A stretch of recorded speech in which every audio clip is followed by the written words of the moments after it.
Excuse me. The children of Adam are trying to kill us all. Drive us into the ocean. Mariner says the fog's alive. Mariner. You been to the tannery? You find my tools yet? You say? Here are your tools. A fair bit of luck running into you. Here's your reward.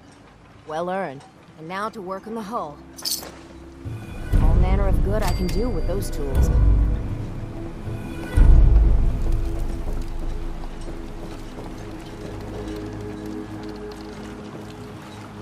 Grandpa George can rest in peace. The fog crawler is dead. Wonderful. That's another chapter successfully concluded.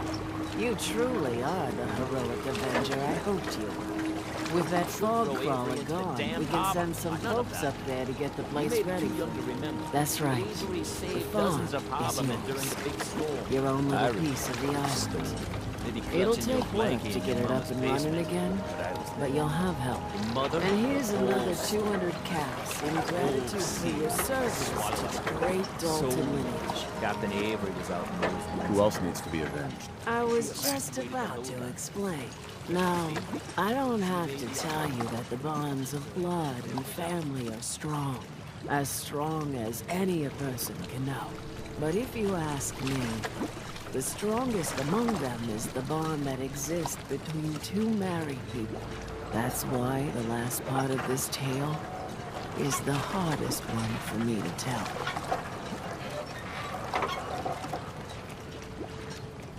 You were married. What happened?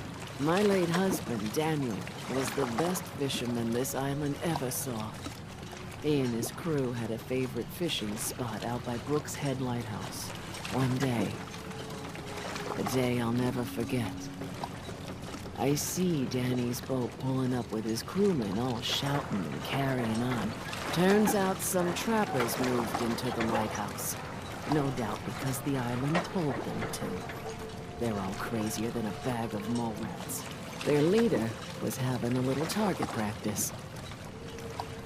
Shot Danny right between the eyes. Killed him, just like that. You go and get that son of a bitch. You make him pay for doing the island's bidding. I'll make that trapper pay. All right, then. Remember, trappers may be half crazy from the fog, but they still know how to use a gun.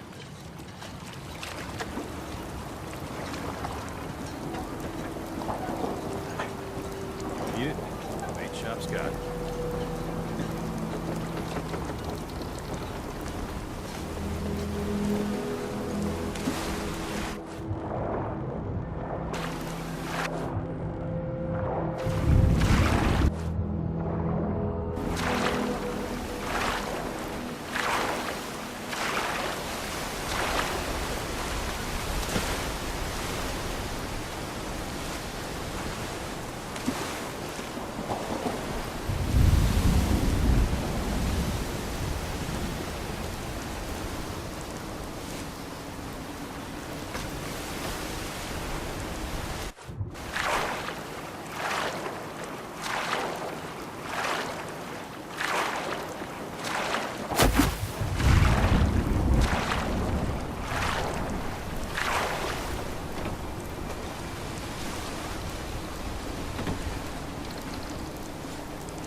You ain't on.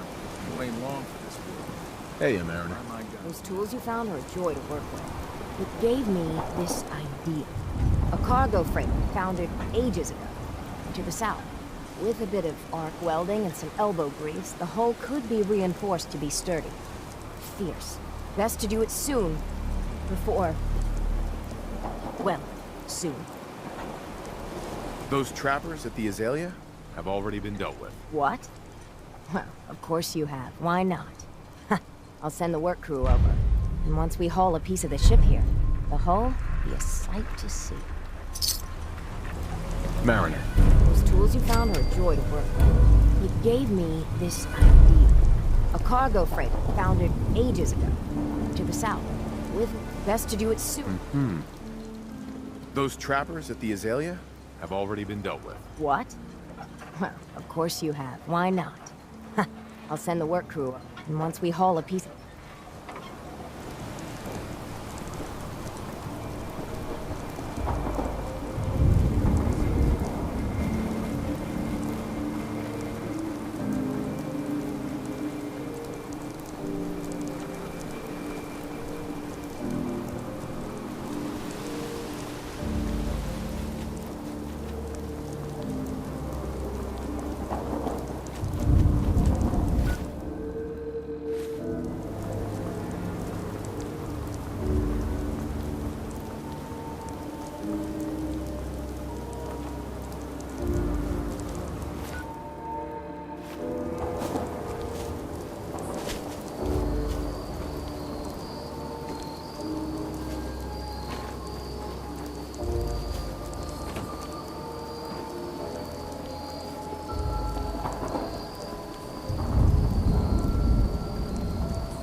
You know, when I first climbed this mountain above the fog, I thought to myself, now here is a metaphor worth taking in. You've entered a place of clarity, understanding, peace.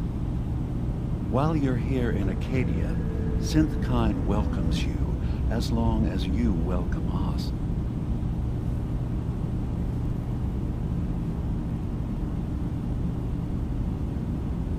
What are you? I told you. I'm the old synth on the mountain. I know the plastic skin and tubes out the back can be unsettling, but I want to ask you to look past that. Tell me why you're here, and I'll try to help you. I came here looking for Kasumi Nakano. Really? I'm impressed. Few would brave the kind of journey you've had for the sake of someone else. Kasumi is here. She's safe and unharmed, and you're free to see her if you'd like. Before you do, though, tell me, do you think Kasumi is a synth? We're not answering any more questions until you play straight with us. Just who the hell are you, really? There's only one synth with that kind of face and a mind of his own. And I only see him when I look in a mirror. Nick. It can't be you. Don't give me that. What are you trying to pull? I've never seen you before in my life. Please, if you're willing to give me a chance, I can explain.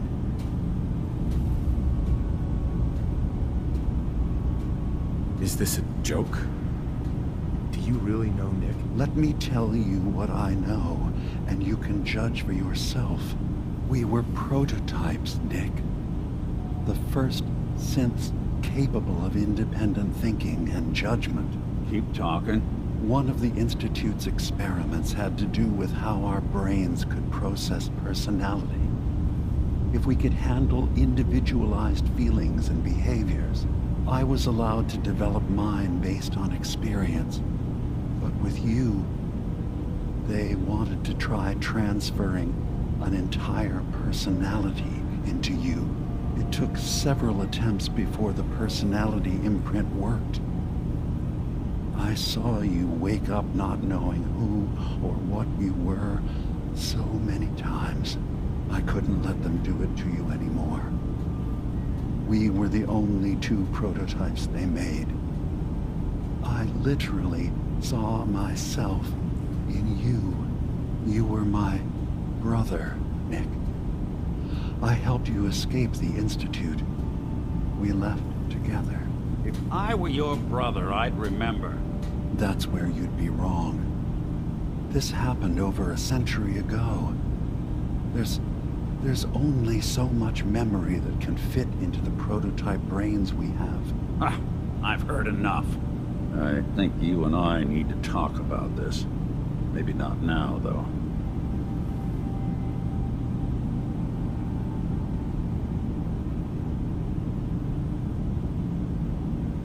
We'll talk later. This is a lot to take in. Nick, I don't need you to believe me. I'm just glad to see you again. Whenever you're ready, I'll be here. Now, about young Kasumi. It's important that you understand exactly why she's here. I asked you before if you think she's really a synth. If you could indulge me with an answer.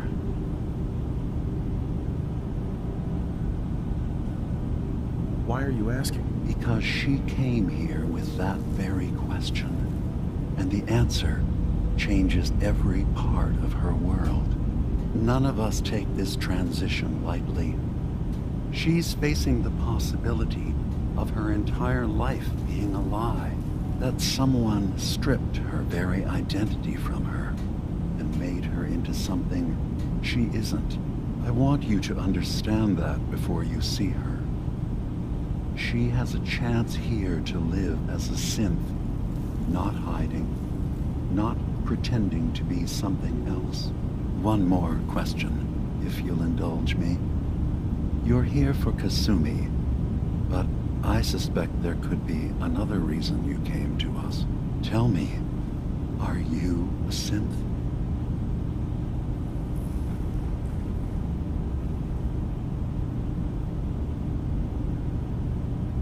How would I even know? I'm afraid if you're looking for some biological test we can do, there isn't any.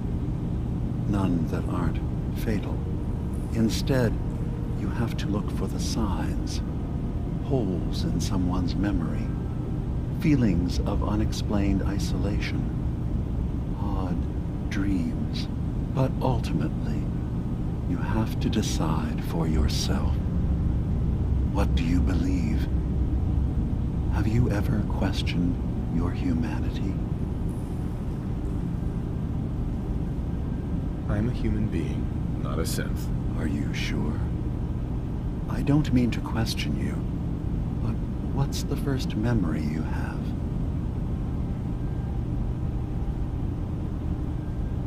I'm not gonna tell my life story to someone I barely know. Let's hear your answer first. I was in a laboratory. In the Institute. They were pulling pieces of my head out. Something about wanting to test some neural process. That was every day for months. Strapped down. Operated on. And then I was out.